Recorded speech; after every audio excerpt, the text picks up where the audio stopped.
حضرت ابراہیم علیہ السلام کی عادت یہ تھی کہ مہمان کے بغیر کھانا نہیں کھاتے تھے.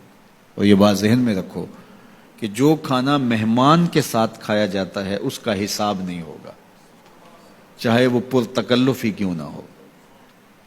تو جب بھی بھوک ستاتی تو کسی شخص کو ڈھونڈ کے لے آتے اور اس کے ساتھ دسترخوان پہ بیٹھ کے کھانا کھاتے.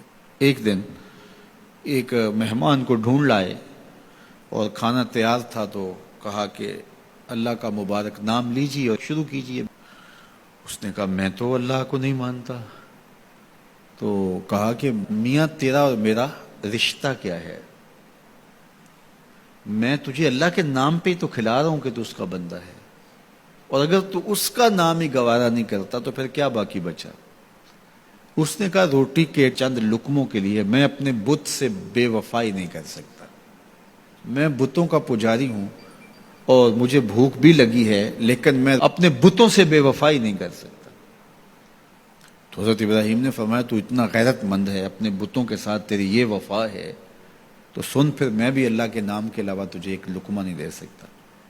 اس نے کہا کوئی بات نہیں، اٹھ کے چلا گیا. وہ چلا گیا تو جبریل آ گئے، رب کا سندیسہ دیا، ابراہیم تو نے میرا بندہ ناراض کر دیا. یا اللہ وہ تیرا بندہ تھا، تیرا نام لینا گوارا نہیں تھا. کہا ابراہیم اس کی عمر کتنی ہوگی؟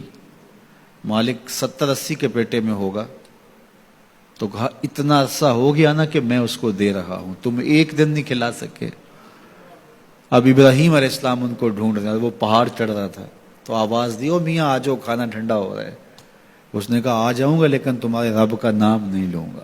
کہا نہ لینا، آ جاؤ. آیا دسترخوان پہ بیٹھا، کھانا شروع ہوا تو کہنے لگا کہ پہلے تو بڑے غصے میں تھے، جلال میں تھے کہ رب کا نام نہیں لوگے تو کھانا نہیں دوں گا، ایک دم تبدیلی کیسے آ گئی؟ کہا اسی رب کا سندیسہ آیا ہے کہ مجھے بھی تو اتنا عرصہ ہوا کہ دے رہا ہوں، تم ایک دن نہیں دے سکے. تو اس نے کہا تیرا رب اتنا مہربان ہے تو مجھے بھی اس اپنے رب کا غلام بنا لے. تو جو اسے مانتا ہے اسے بھی دیتا ہے، جو نہیں مانتا تو یہ نہیں دھوکہ کھانا چاہیے کہ فلاں کے پاس رزق کتنا ہے اس لیے وہ اللہ کا مقبول ہے، فلاں تخت حکومت میں بیٹھا ہے اللہ کا مقبول ہے. یہ کوئی دلیل نہیں ہے. کتنے لوگ ہیں جو اس کے منکر ہیں، اس کے وجود کے منکر ہیں، لیکن اس کے باوجود ان کو اتنا عطا کرتا ہے.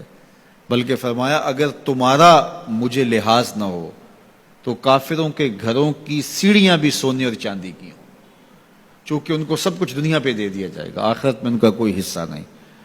لیکن مسلمان کہیں گے ہم تو پھر مار ہی دیے گئے. تو تمہاری دل جوئی مقصود ہے، تمہارا لحاظ ہے، ورنہ ہم ان کو اتنا دیں کہ ان کے گھروں کی سیڑھیاں بھی سونے اور چاندی کی ہوں. یہ فرعون جو تھا جس نے خدائی کا دعویٰ کیا، بلکہ کہا آنا ربکم الاعلی، میں تمہارا بڑا رب ہوں، اور اپنی پرستش کرواتا تھا. ساری زندگی کوئی بیماری تو دور کی بات ہے اس کے سر میں درد بھی نہیں ہوا تھا. رزق اللہ اسے بھی دیتا ہے جس سے وہ پیار کرتا ہے، اسے بھی دیتا ہے جس سے وہ پیار نہیں کرتا.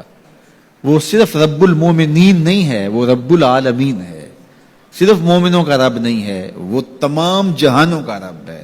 لیکن دین صرف اسے دیتا ہے جس سے وہ پیار کرتا ہے، جس سے وہ محبت کرتا ہے. یہ بات ذہن میں رکھیے گا کہ اللہ کی محبت کی دلیل یہ ہے کہ آپ کو دین دے دیا گیا.